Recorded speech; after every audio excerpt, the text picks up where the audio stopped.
t'inquiète pas, je pars en ville cet après-midi. Mais pourquoi, papa? Chercher quelque chose, j'en ai marre du chômage. Tu n'es pas le seul. Le chômage touche un grand pourcentage du peuple tunisien, surtout les jeunes et diplômés. Désolé, père. Malgré mon diplôme, je ne réussis pas à trouver un travail. Plus tard, je voudrais être médecin et travailler à Tunis, comme le fils de notre voisin. Moi aussi, je voudrais vivre loin de cette misère. Vous allez peut-être me rejoindre dans quelques jours. J'ai déjà entendu ces paroles. Ce n'est pas ma faute. Je n'ai réglé mes papiers que lundi dernier. Ça alors? Je passais de bureau en bureau pendant 3 matinées. Sans doute la plupart des déchets sont vides.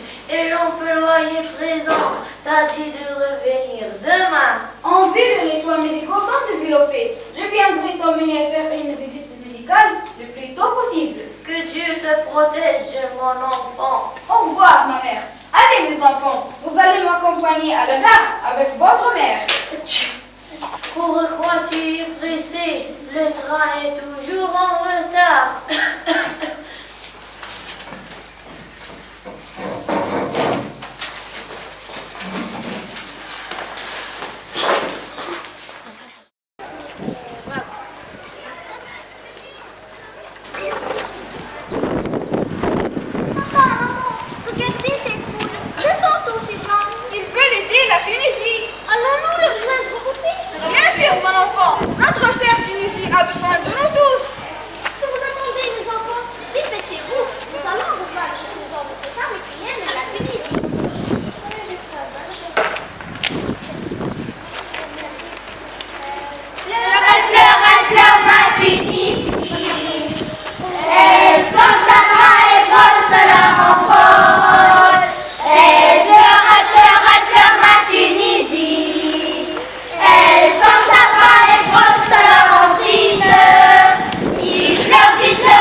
Politiciens, ministres, journalistes et syndicalistes, arrêtez vos contestations et vos échanges d'accusations. Ouvriers, chômeurs et diplômés, arrêtez vos manifestations et vos plaintes. Le plus important maintenant que notre Tunisie trouve sa stabilité. Allez les Tunisiens et les Tunisiens, bon courage, plus de respect, beaucoup de sacrifices et de patience. Pour rétablir la paix sociale, la sécurité, la démocratie et le développement économique. Et pour relever aussi notre défi de vivre dans une Tunisie encore plus belle.